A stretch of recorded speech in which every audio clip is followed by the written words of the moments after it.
All right, welcome to the September 6th meeting of the Lifeboat Academy Finance and Legal Guild. Welcome everyone, and as is our custom, we start briefly by acknowledging the land, and we do so as a reminder to ourselves to put things in perspective, and a reminder that the land was here long before we were and will continue long after we are gone. And when we talk about the land, we lean into indigenous wisdom, and we know the land is not a thing. The land is a process, is a being, is a force, is a verb. The land is all of our relations in a miraculous interconnection, and we are one part of that tapestry.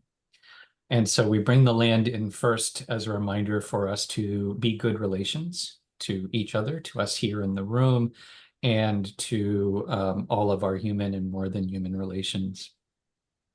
And in doing so, then we also need to acknowledge that this is wisdom that has been um, gained and maintained by indigenous cultures around the world, often at great cost to themselves, because it's a wisdom that goes contrary to colonial imperial wisdom, which likes to separate and divide.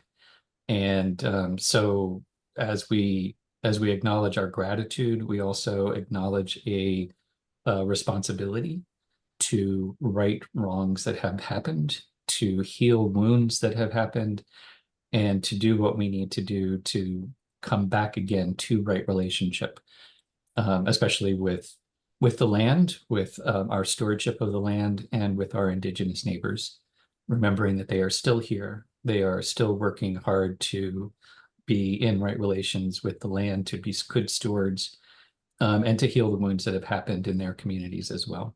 So as we move forward, um, yeah, just a reminder that there is a lot of work to do, and we all have a role in that.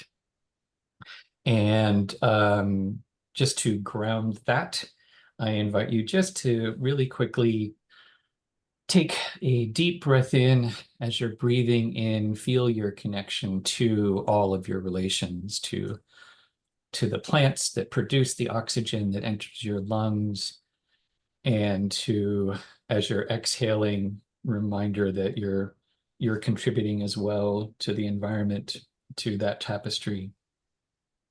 So another deep breath in, feeling the energizing air entering your lungs. And as you exhale, just relax and feel the weight of your body pressing down into the seat. And take a few breaths that way. On the inhale, feeling freshness. On the exhale, letting go of anything that no longer serves you. Any tiredness, any fatigue, any darkness, any heaviness. Just let it go, releasing it back to the earth, knowing that it will be regenerated and renewed and return to you again. And one last deep breath in. And on the exhale, just let go anything that keeps you from being present. And then when you're ready, join us back in the circle. And so we've already done a light check-in before we hit the recording, and we'll go around the circle and just an opportunity. What's on your mind today? What are you hoping? How can we use this time most effectively for you? And the circle, as I see it, is Roland, Becca, Heather, then me. And I can start with, I mentioned in the email, I want to do a quick update on a meeting I had on Wednesday that has some exciting possibilities when we're talking about both the legal side and the finance side of what we're doing. And generally just updates on things is, really what I've got on my agenda. Over to you, Roland, for anything that you would like added to the agenda or that you want us to make sure that we cover today. Updates, I think, is a great place to focus and a good starting place for anything else that might be needed. And who is after me? Becca. Becca, over to you, Becca. I just realized I could move my picture so that my screen actually goes in that order. That's cool. I'm feeling a little scattered and like I'm juggling too many things right now. But glad to touch base with you all, since this is one of the things that I want to keep in the juggling. And I think the only other thing would be touching base on my upcoming trip there and whether there's any meetings to schedule with Steph or Joey or anybody ahead of time. Heather. Yeah. So I'm in the process of both engaging and letting go. So I guess when I'm listening is I want to be effective at what I do and keep my commitments. So I will be looking for where can I most be effective. Just yesterday, I let go of a board that I was on in a very good way. I didn't feel like I could show up for them. So, and just this morning, and this is maybe tangential, but it's what's on my mind, is that the Farmers Institute was putting on an all candidates meeting, and turns out that none of the candidates are going to show up. The Conservative candidate has been directed that they don't go to any all candidates meetings. Everything is going through their leader. And the NDP candidate is completely ghosting everybody.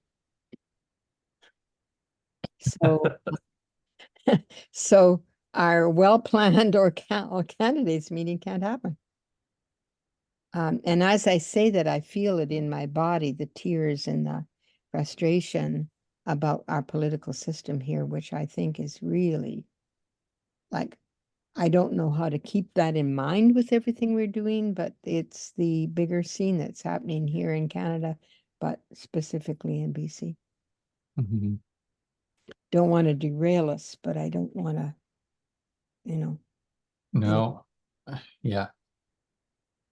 That's good for me. And update is what I need. Yeah. Well, and I don't think that derails at all. And it's interesting because it does, I think it features in the updates. And for the record, not just Canada, seems to be happening, kind of all over the place. Lots of weird politics going on out there. And so anyhow, I think we've got the agenda. I also remembered I can update on a meeting with Brad Smith that I had 2 weeks ago. And yeah, so we can just travel through some of these things. And I'm going to handle both the Farmland Acquisition Trust Fund. It's not an organization yet, so it doesn't have a formal name. But I'll cover that meeting and the Brad Smith meeting because they seem very relevant. And then we'll go once around for questions and comments. And then we can cover, I just want to touch a little bit onto our fall semester because there's a lot of stuff happening not in this guild, in the other guilds. So just to keep you all in the loop on that. And then we can talk about Becca's visit and some action items there. So this yet unnamed group was inspired by John Cooksey on Salt Spring Island, who totally tangentially, as I was just kind of doing some internet research on people who were at the meeting, he's a producer and showrunner is like actually how he makes his money. So he's got this long IMDb entry, and I was like, oh, isn't that cool? Anyhow, he is involved with the Salt Spring Farmland Trust, which is primarily a trust that was created because there was a land endowment. Someone gave the land that turned into the Burgoyne Valley Community Farm. And they actually have been approached by other people who want to give them land, but they don't feel like they have the capacity to take it, because they're finding that they are more than tapped out just trying to figure out how to manage Burgoyne Valley. And they're having challenges in terms of finding farmers and people who can take it on, in part because of the trust model. And and likewise, recognizing that there was it sounded like there was sort of a dinner conversation, just a bunch of people that were getting together for, who liked each other and having kind of a social time.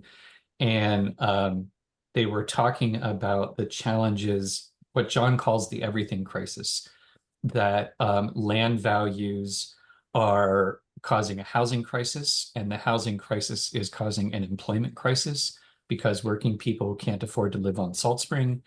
And that's causing, and the land values are also causing a business crisis because there was a local, I think it was a bakery or a restaurant that was successful, was popular, and they wanted to sell the business. They were retiring. They wanted to sell the business. There was somebody who was interested in buying it. The income and everything made sense. The rent kiboshed it because what the landlord was asking for the basic rent was so ridiculous that it made the business unviable. So basically seeing a connection between land values and this cascade effect, which ultimately, and he's saying, it's going to affect social services, it's going to affect, business viability, it's going to affect employment. So they were looking for a way of basically decoupling land value from rent. To sort of the knock-on effect of figuring out a way of doing that, and feel like they have enlightened people with resources who are willing to invest money. So what they are looking at is, they were looking at putting together an investment fund that would be kind of a rotating, it's very much like our social mortgage. People would loan money into the fund and get paid back at more or less I think they said a 5% interest rate. So decoupling the repayment from land value, and move that land into a trust status so that then it could be used for other purposes. So I'm not sure how he made the connection, but he got connected to some people on Pender and also some people on the Sunshine Coast, including Cassandra Fletcher, who is with One Straw Society. And One Straw Society seems pretty amazing. They've been in existence almost 30 years, have staff, have hundreds of volunteers, over a dozen projects, I think 16 projects that are ongoing, including what they call the Tiny Farm, which is a 3/4 acre property that is intensively farmed. And likewise, they have been experiencing a lot of the same challenges, some problems with having the farm staffed because farmers can't afford to do it. They can't it's sort of a challenge making it financially viable because the money you make off of farming can never pay the rent, and it's hard to even, pay the farmers a living wage on the money that you're earning, even when you have a bit of a base. So, and then the other person who was there, so there was Connor, who has been on the board, who is a lawyer in Roberts Creek. And so he's a lawyer who is volunteering his services, but he described himself as, a simple country lawyer. So he doesn't have deep knowledge in specifics like land trusts and all the intricacies of different kinds of corporate structures. But he's very happy to be helping with legal questions, but he needs to bring himself up to speed on some of the special areas of the law. And then the final person there was Denise, I didn't catch her last name, who is with the Land Trust Alliance of BC. So they operate as an umbrella organization. They represent or include, I guess, 40 land trusts in BC. And of those, the vast majority of them are private property that has ecological significance. So they are like conservation models, right? They are set-asides, and kind of work on that old school, like people can't interact with the land as a way of protecting it for the environment. They do have an association with the Galliano Trust and with the Gabriola Commons, which are both food producers, but relatively small scale.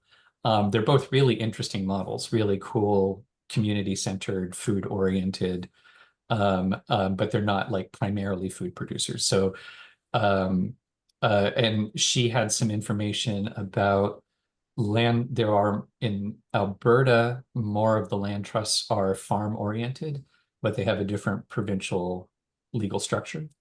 And there is also apparently a new Canadian Land Trust Alliance that I think she said was only a couple years old, but has put together a really good educational source on how to form a land trust. So anyhow, interesting. It was an interesting group of people. It was primarily a get to know you meeting. The thing that was really remarkable to me was we're all talking about the same challenges. And we're all using very similar language. And Heather, this is how I kind of felt the connection is like people are feeling into, the polycrisis, that there are all of these interconnected problems, a lot of it coming down to land value and an unequal economic system that is making it more and more impossible for people to be able to just do the basics, have access to the land that is necessary to live and to work. Likewise, it is a group that was familiar with, John talked about the land matching program, and yeah, it's great. And those land matching contracts are, pretty fraught. There are consistent challenges of farmers, basically tenure issues, that there's insecurity. Oftentimes there's not really an equity stake that comes with it. So it's a very short-term kind of arrangements that they don't have the kind of long-term guarantee that a lot of people are looking for to really, make a stake in a farm operation, especially if you're talking about something more than just a market garden. If you're looking at doing something really regenerative and more innovative. So we talked about that. We also talked about some trust limitations with the land trust model, as it currently is, and kind of the conservation model that goes behind it. And people are aware of lots of people trying things. Oh, the other thing that Denise said around the land trusts was currently they don't have many that are farmland oriented, but they've been getting a lot of people who've been approaching them looking to put farmland into trust. So there is apparently, they're sensing a growing interest out there in people that are trying to figure out ways of doing this. So then the other thing that was really exciting for me was one of the things Cassandra asked was, what are some of the different models that people are exploring? And is anyone thinking about working with kind of a corporate model, as she said, working within capitalism as a way of making this happen? And I described what we were putting together and the multi-stakeholder co-op model and the idea of shared. It was their inspiration was really thinking about how two parts. How do you distribute it in a way that you don't need a big investor, one person who can afford the land, that you can actually combine a lot of smaller contributions in a way that allows people to enter into it. And how do you provide a way for people to cash out? So if you have farmers who are investing in it, how do they also have a way then of cashing out when it's time to retire? Or when life circumstances change, have an equity stake in it. So they were looking at kind of a corporate model. And when I described what we were doing, I think everyone was really excited. People were visually excited. And I got, as soon as I kind of stopped, I got a string of questions from Denise that were really, kind of real practical brass tacks kinds of questions that I could answer.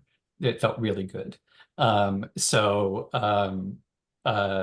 was a lot of interest, and John actually congratulated us on weaving together all of these different things into one model. I think he said something about how he was thanked us for wandering into the forest and trying to blaze a trail through the forest.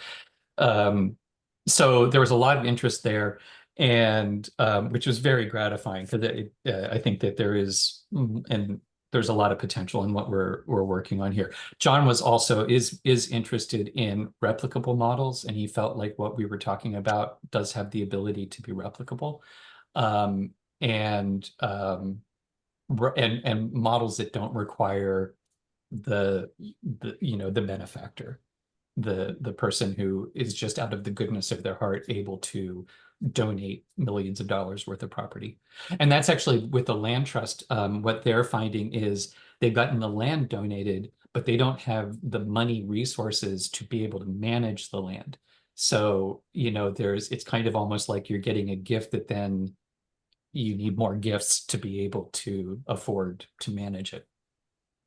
So next steps there, Cassandra, I think, is taking the lead. She is hoping to bring together a larger group of people who are interested in this to talk about legal forms and different models that people are exploring. Heather, you will definitely be getting a call from her because it's part of what she wants is people with knowledge of what different people have been trying and kind of the pros and cons of those different approaches. And I think there will definitely be a space for us to present our model about how we're putting it together. And these are, I think, fairly well connected individuals and groups. So I think that they'll be able to pull together a pretty interesting group of people, who will be interested in this topic. I think that's good enough for now. And the Brad Smith meeting is, I think, a simpler update. They are moving forward. They're getting a lot of interest. They're getting, I think he said they had over 100 responses to their website of people who are interested in being involved in the Resilient Community Project. And just as a reminder, I think he's got a dozen property holders from, I think it's 2 acres to 120 acres. So the landowners are wanting to build a resilient, food producing model, different forms of it. They are trying to figure out how to get connected with people who can make it happen, the labor part of it and the knowledge part of it. They still, they don't have a legal form nailed down. I think we're further along in terms of talking with lawyers about the practicalities. They have a conceptual form, which is a land trust where the equity position for people who live there is through the structure on the land. Land is held separately and held in common, and then the people get equity positions by the infrastructure, by owning the infrastructure on top of the land. One of the interesting things that came up in the conversation was Brad has been told that you can have zero interest loans in the US. And it was news to him when I said, there is the risk of the IRS charging you interest on it. So that may be a question that we want to look at. He heard this from a lawyer, but without many details in like, is that only if it's a nonprofit? Are there strings attached to how the loan has to be offered? But anyhow, it might be worth some further research on the zero interest loan thing with the IRS. And so any of that was, and my sense was he's been getting some free advice from some lawyers about generally the concept, and they've all been supportive, but I think that they might encounter more challenges when they actually come to, figuring out what the legal documents look like. So that's where they're at. Oh, so they're generally seeing a lot of interest in terms of people who want to be part of the project, and also recognizing there's a huge gap between interest and commitment to a project, and some real challenges around figuring out how you match all of the things. You know what I mean? So there's interest, there's personality, there's values, there's operating styles. So one of the things that they are looking at talking about is how do you gather together a very large pool of potentially interested people so that you can sort of funnel down and actually match the right people with the right projects. So almost kind of like a dating service. And he's thinking through ways that could happen. And that's where I think the Lifeboat Academy is right there, being able to offer like where to put people. He's got some vague ideas about offering some educational courses. We could maybe do some sociocracy or that kind of thing. And so I think that we have the potential of just being able to say, just send them our way, and we'll keep people connected. And we also we realized enough mutual interest and also just that ability to kind of bounce ideas off of each other.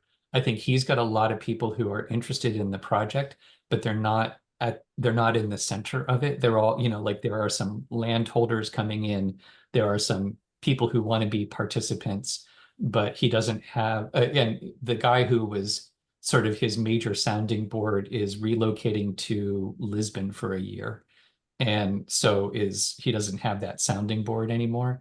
And so I offered and was accepted as his sounding board. So we're going to be maintaining a closer connection. Hopefully we'll be meeting, every couple of weeks or so. So yeah, there's a lot going on there. And there's and I think there's a real possibility for a role that we can be playing in that project as well. So I think I'll stop there. That was a lot of talking, and just go around comments, questions. What are you noticing? Everything good for the cause? Roland, over to you. I am noticing that there's this feeling of energy around potential new players, partners, people, minds. I find interesting that there is, if one of the core ideas is relationality, then there's relationality between people as much as between people and land. So you've been building a relationship with Brad, and there's a possibility now with the Farmland Acquisition Trust group, some interesting interest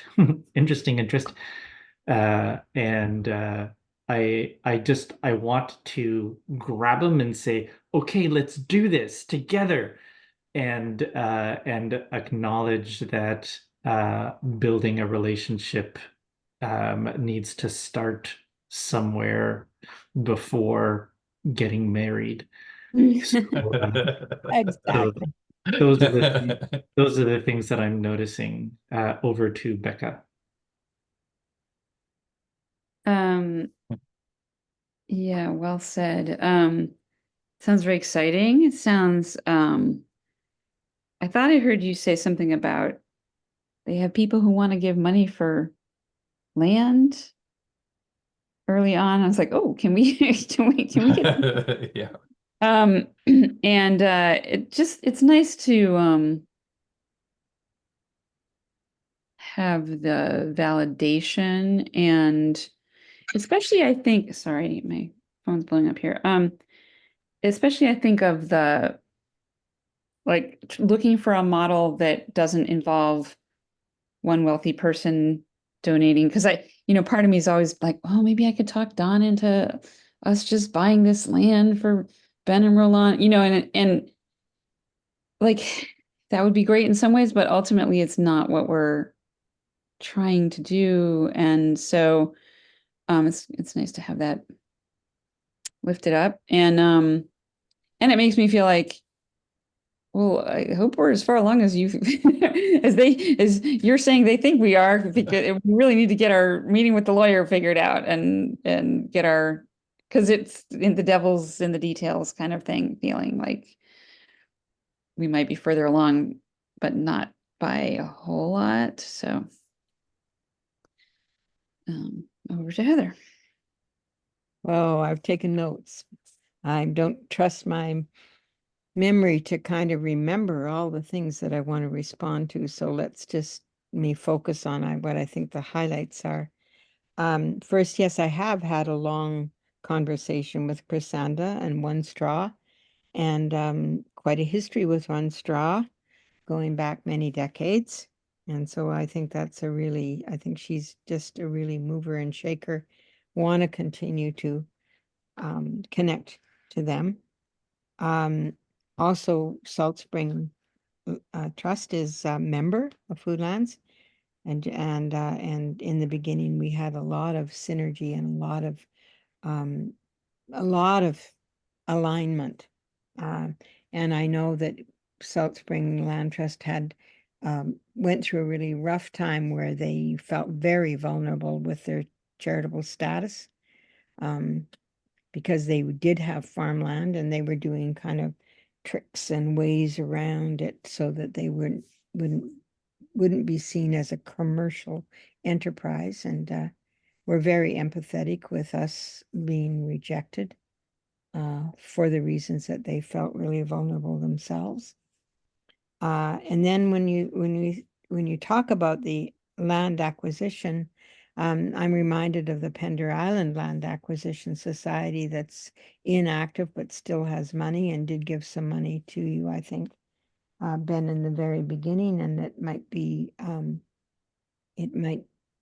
that we should reconnect with them. I think they need to be on board. I think it's not very much money, but it's a cache of money that could move us forward.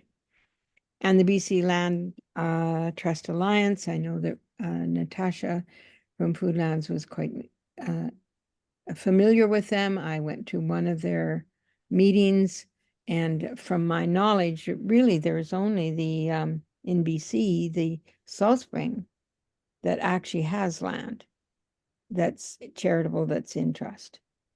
So when you say mostly, I think almost it's primarily conservation trusts.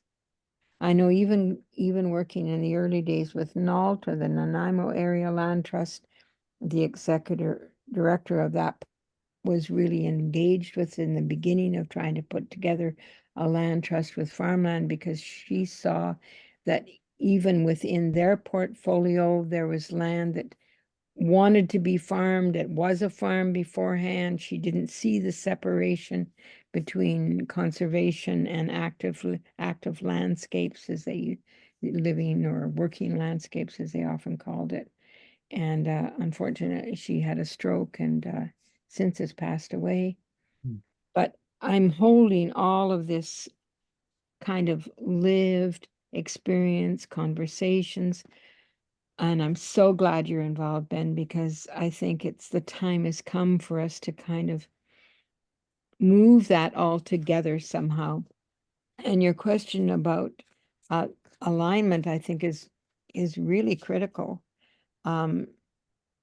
Because it's hard for me to step away from the anti-capitalist, even when I put that in a positive way, in the building alternatives way.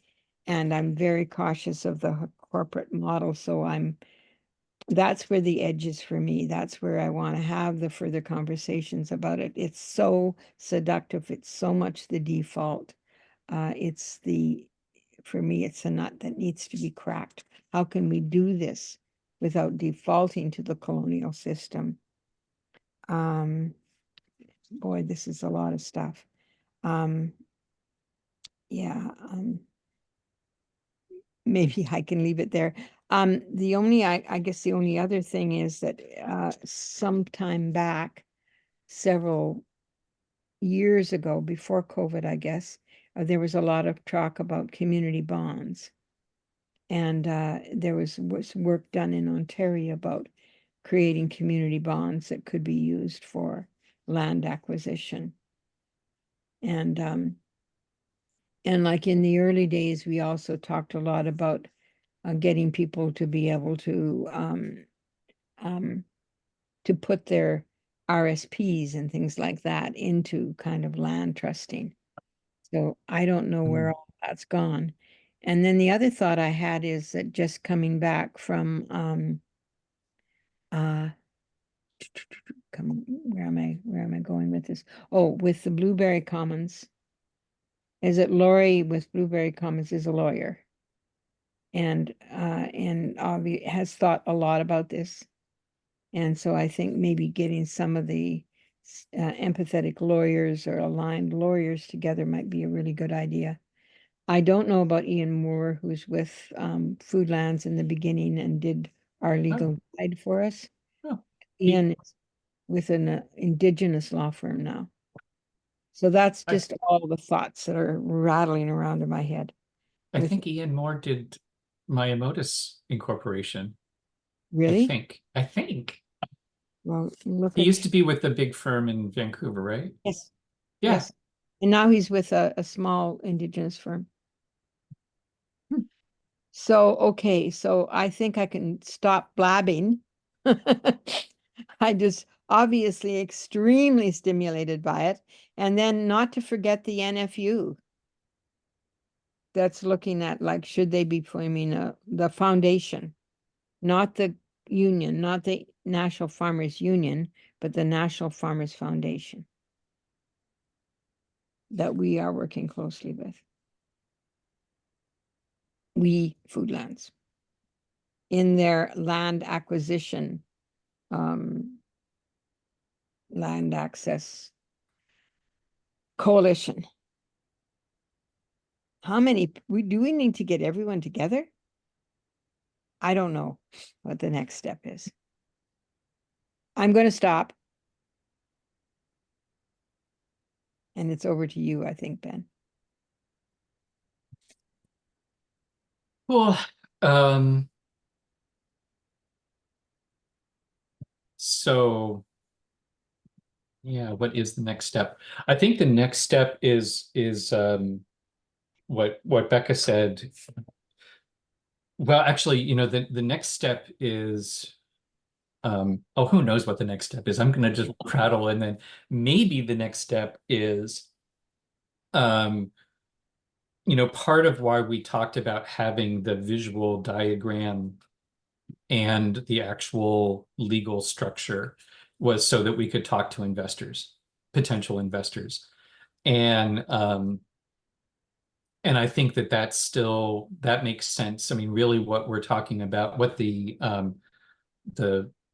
Farmland Acquisition Trust Fund people are talking about are how do we gather together investors, and what's a model that we could use there. I feel like the thing that one of the things that is like really landing with me is, when we talked about our legal structure, social impact investors plus Lifeboat Academy funding what we're calling lifeboat building teams that outreach to local communities for support, that multi-stakeholder local multi-stakeholder co-op model. I think that's the key. And I think that what Brad Smith is talking about is we need the Lifeboat Academy. We need the people who can support the teams who are bringing together the projects, and they need resources. And the bond idea, there's a sort of we need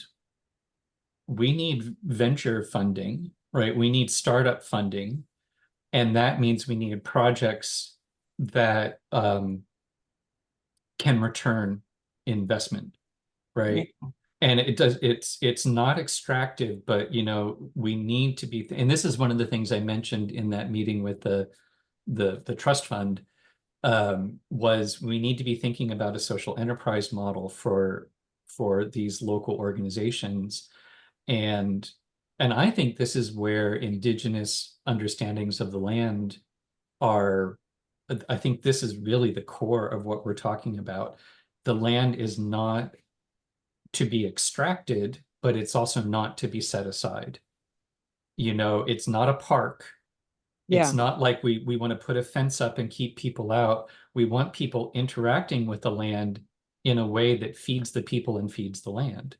And that should be economically viable, right? That if we're working the land in a way that is healthy to the land and productive, then there should be a return on investment, not necessarily a profit, but definitely a way of being able to make sure that you don't need a benefactor, right? You don't need somebody who can lose $1 million or can give away, a couple $1 million.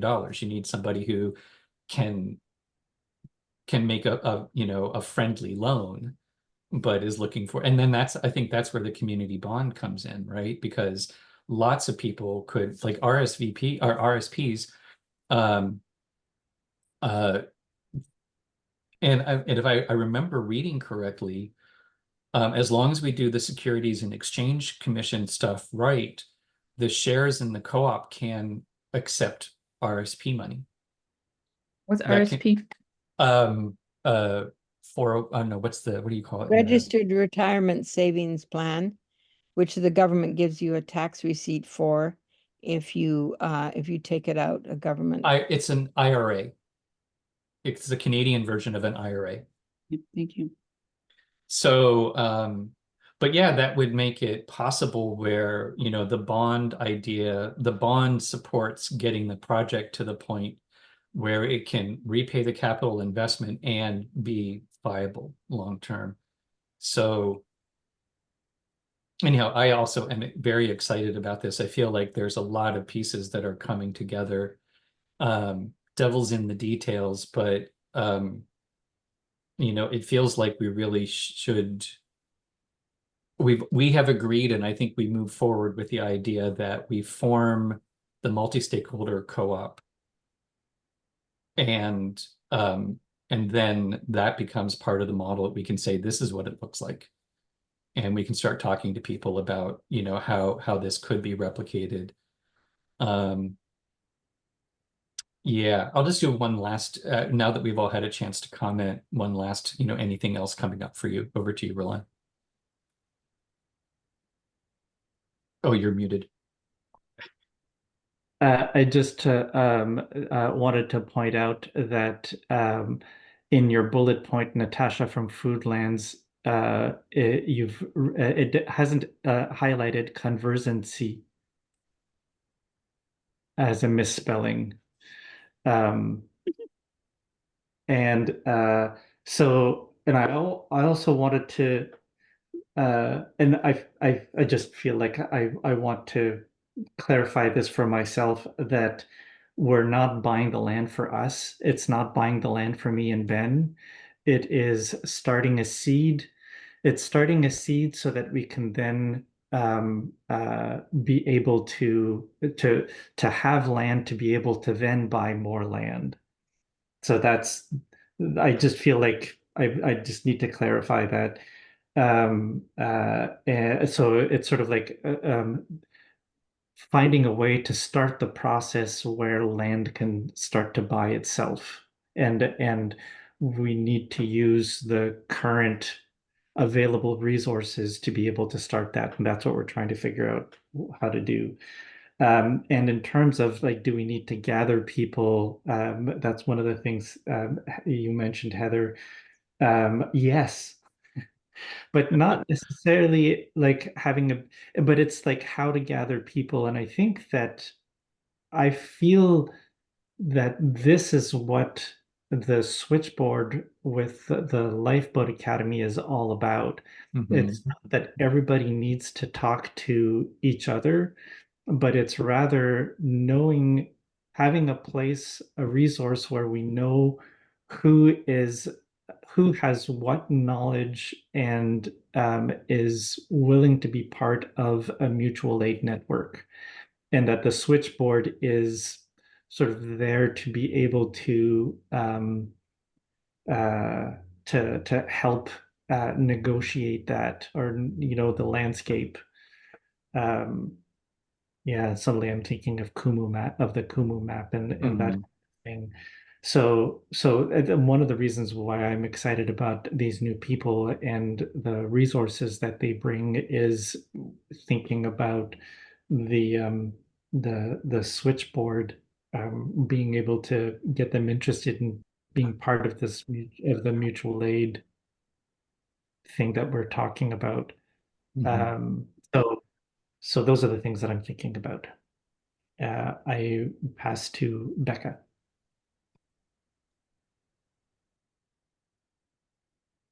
I don't think I really have anything to add. This is exciting and hopeful. No, I have a question. I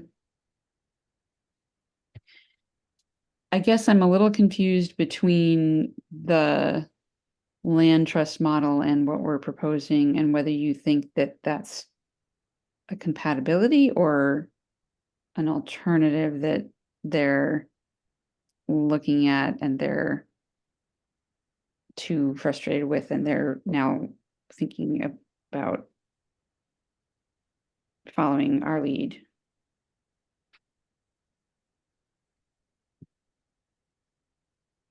Because you mentioned that they were that there was some conversation about limitations of that model, et cetera.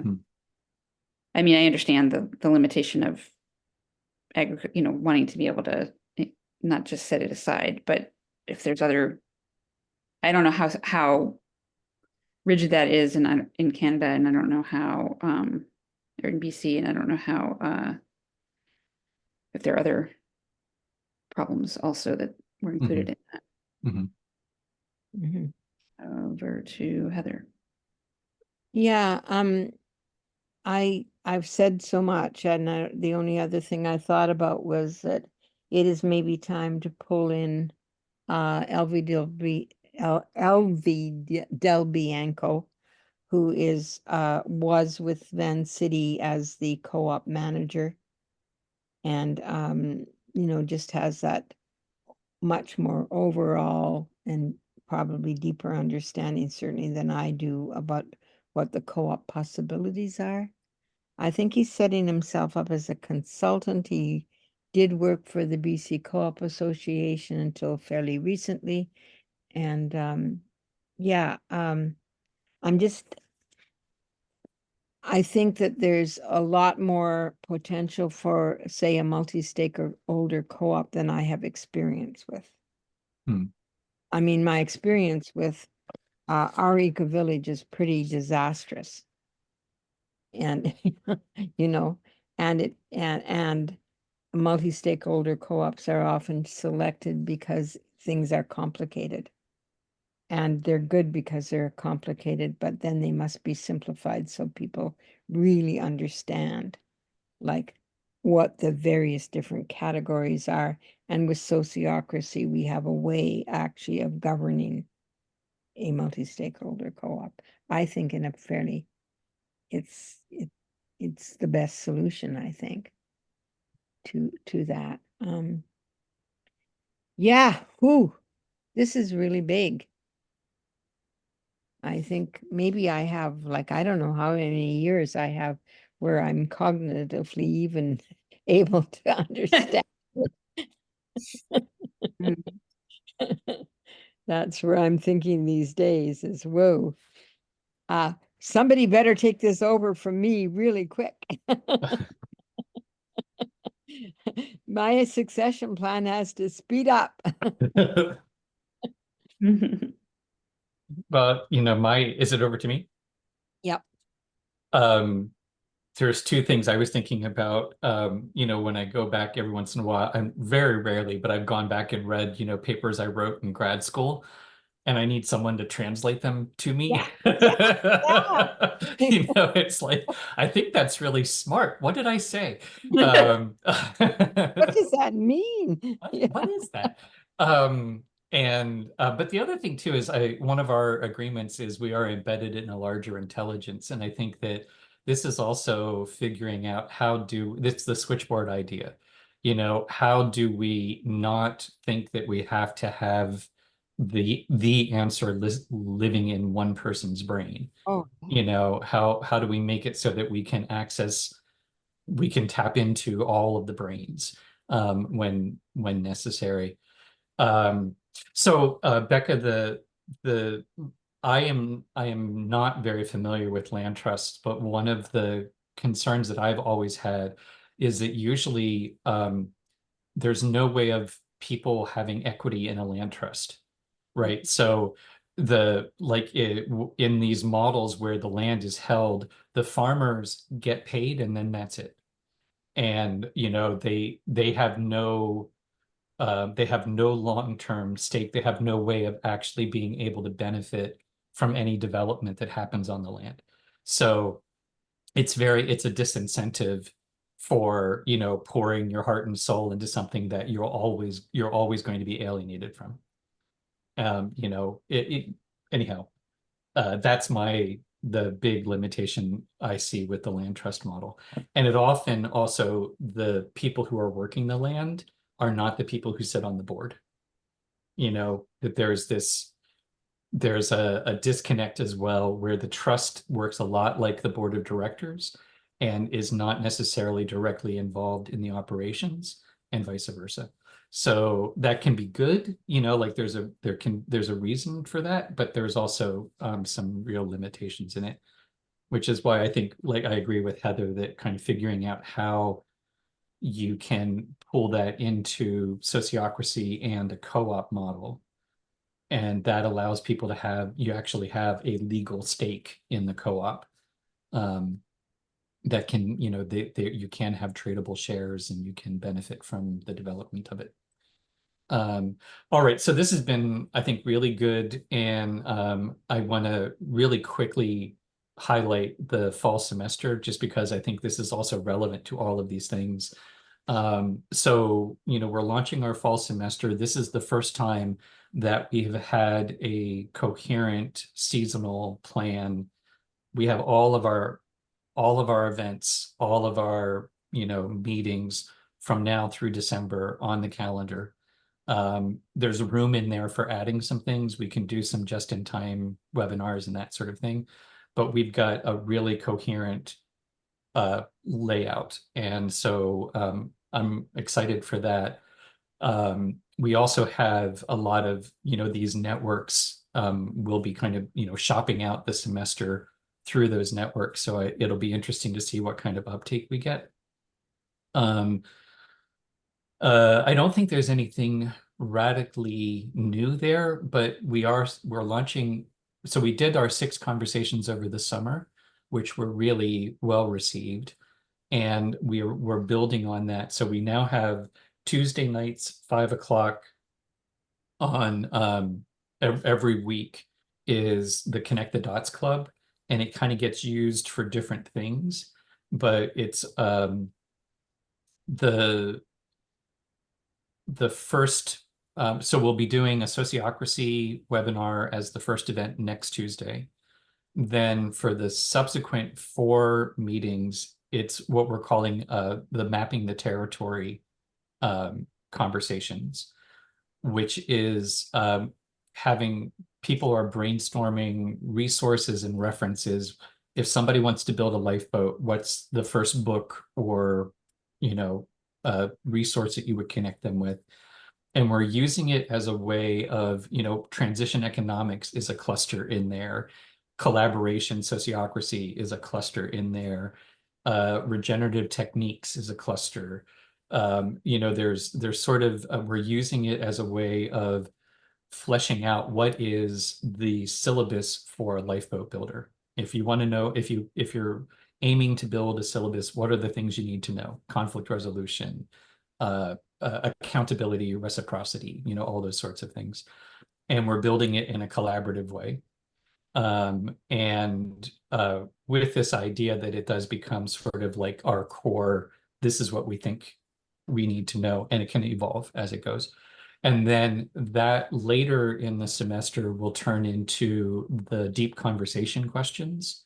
So there'll be circle conversations which are intended, and the Connect the Dots Club is really intended to, as Ronnie says, it's a place for generative conversations for people who have all sorts of different interests to come together, talk with each other, and see the world from those different perspectives in a way that you can start to knit them together. So it's all building to what Roland was talking about as the switchboard. How do we identify? We don't all have to do the same thing. We don't all have to be interested in the same parts of it, but we need to know who does what and when do you talk to them. So that's kind of the idea with the Connect the Dots Club, is it's making it easier. It's building a deeper set of relationships where we can hand off to different people at different times. Actually, Milan, I just wanted, because then I was going to talk about the research project really quickly, but is there anything else about the fall semester that you think is worth noting? No, I think you covered. I think you did a good job. Cool. Awesome. And for people who are watching, we're having orientation on next Friday. Actually, at this time, next Friday will be our first orientation. And then the following Monday at 2 p.m. will be our second orientation. Same information covered, it's just different times for people to have Q&A. So anybody who might be curious about the fall semester is invited to come to one of the orientation sessions, and they will, of course, be recorded and posted if you can't make those times. So, so the other thing that is kind of coming about as part of that fall semester is what I have been referring to as a long time as the research project. And I'm going to be sending out a proposal today to revive what we had been calling our governance guild, which I think is really, we're calling it now tentatively, we're calling it the Curiosity Guild. And it is about promoting the AIM Act Reflect, treat everything as an experiment process to lifeboat builders, to actual projects on the ground. And we now have an extensive enough network that what I'm initiating, whether anyone else gives me permission or not, I don't care. I'm initiating this process where we start to gather in a comprehensive inventory of all of the quote unquote lifeboats that we know of. And a lifeboat is a place-based, it could either be a property or a community-focused project that grows resilience in either food sovereignty, community building, community collaboration, personal resilience / healing, housing, transition economics. I think there might be one other. Ecosystem restoration and reconciliation, which I think are actually the 8 social benefit categories that we had originally in our B Corp setup. So so it's a big tent, but it's going and creating an inventory of all of the community farms, all of the local restorative justice programs that we have contact with, not just that we looked at it on a website, but that we have some at least second degree of connection with, to start to ask everybody to do direct interviews with contacts for the lifeboats. What are you working on? What's your focus? What's your current challenge? What resources do you think you need? And what are you offering? Who are you hoping to connect with? And what are you offering the people that you want to connect with? My sense is already, I want to treat it as a legitimate research project where we are looking at what are the gaps that are holding back these projects. What are the things that are keeping them from being as successful as they could be, and identifying promising approaches to identifying those gaps. I think what's going to happen, I'm hoping what's going to happen, is that we're going to identify that available resources is a key limiting factor. People need startup money. They need investment money for infrastructure. And they can have a plan where that can get repaid, but they need the startup money. And I think the other thing that's going to come up is accountability, engagement, and reciprocity. I think that's going to be a challenge. And I think the other thing is dealing with quote unquote problem personalities. How do you manage narcissistic tendencies? How do you manage potential conflicts and things like that? Of those, I think identifying the need. So the organizational challenges, I think we hand to the Lifeboat Academy. These are the challenges. What are the tools that we can offer people that help them deal with problem personalities, engagement, reciprocity? And the other part then we hand to what we've been calling the social impact investors. Here are good projects that are viable if they had startup money, if they had the seed money that they needed. So, and in that process, I think more importantly than any of the kind of outcomes is it's meant to just get people talking to each other. And it's not going to be me doing the research. One of the things in the Curiosity Guild, and actually Foodlands is kind of the inspiration behind it. Foodlands in the network circle, we've been talking about how do we reach out to all of the community farms and find out what they're up to. And so Foodlands, I'm thinking is a research partner. And in the network circle, we will be reaching out to community farms, but we'll also be sharing that with the Lifeboat and through the Curiosity Guild, where the other group that I'm involved with on Pender, the Community Justice Group, we are doing the same thing with the groups here on the Southern Gulf Islands, who is working on land-related issues, reconciliation and land on the 4 outer Southern Gulf Islands. And so we can be bringing what we're hearing, Foodlands is bringing what they're hearing. We can bring in the land acquisition trust group, same thing. What are they hearing? And then that becomes this kind of nexus where we can do some connecting the dots and figuring out, first and foremost, are there resources already out there available people just don't know about? So, is it just connecting group A with group B that they can work together?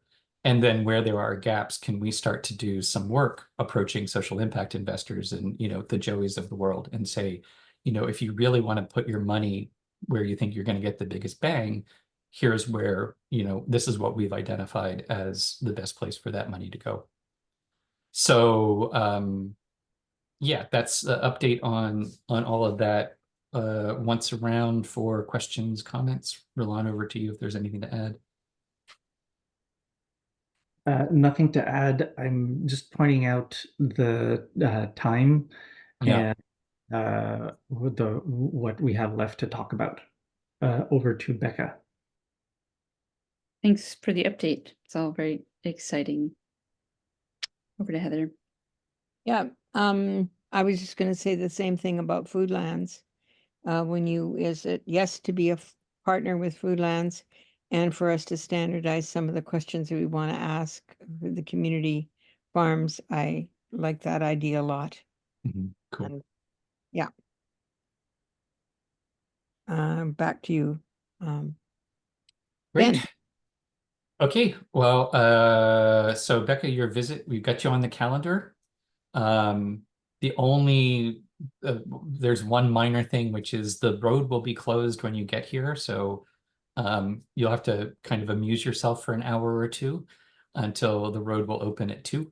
And then you can make your way to South Pender. And yeah, I guess it's really Roland, we just how do we want to do that? Just send an invitation and see whether Steph's available, Joey's available. Yep. And for Steph, it would be making her way to Pender because she's currently living in North Vancouver and is a working musician who tours a lot. Yeah. So it depends on her availability. And then I think it's just sending an invitation to Joey. And I would suggest that we CC Becca on the invitation and also do it as a kind of introduction. Yeah. And see if he's interested and available. I mean, it's been a while since we've actually had a going conversation with him, so we'll see if he responds. Mhm. Yeah. Is there anybody else that you might want to invite? Oh, for fun or for the project? Well, both. Part of the project is fun. Well, I mean, let's think about that, and we could do it as a kind of maybe a dinner party / potluck kind of That's thing. what I was thinking. Maybe we just Yeah. do a potluck. Just something social. Yeah. Yeah. Yeah, cool. Yeah, I mean, that sounds great. I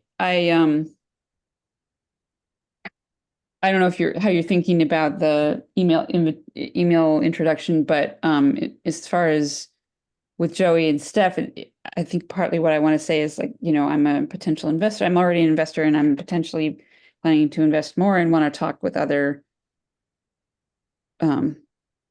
people who either have a financial stake in this or are considering, so that Mhm. I don't I think sometimes there's a different conversation that can happen, and maybe it makes sense to in addition to some social gathering, which would be awesome, to try to have time, set aside for that conversation if they're available. And if not, that's totally fine. We can plan another time and do it by Zoom, but Yeah, right.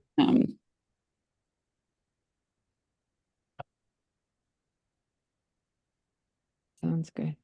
Cool. Yeah, and so far, I might not need to say anything, but I'm gonna just to get it off my chest. I just want to reiterate that Joey has not indicated that he's specifically himself interested in investing, but that he could be a gateway to other opportunities. Yeah, that's sort of why I was hesitating and how to word it, but you'll figure it out. But like, as a potential investor, I'm interested in his thoughts about other potential investors or something like that. Yeah. Okay. Yeah. Cool. Ooh. I'm ready. So the road being closed, meaning the road between north and south. Yeah. There's currently construction happening, a major on the one road that goes in, and so between 10 and 2, every day but Sunday.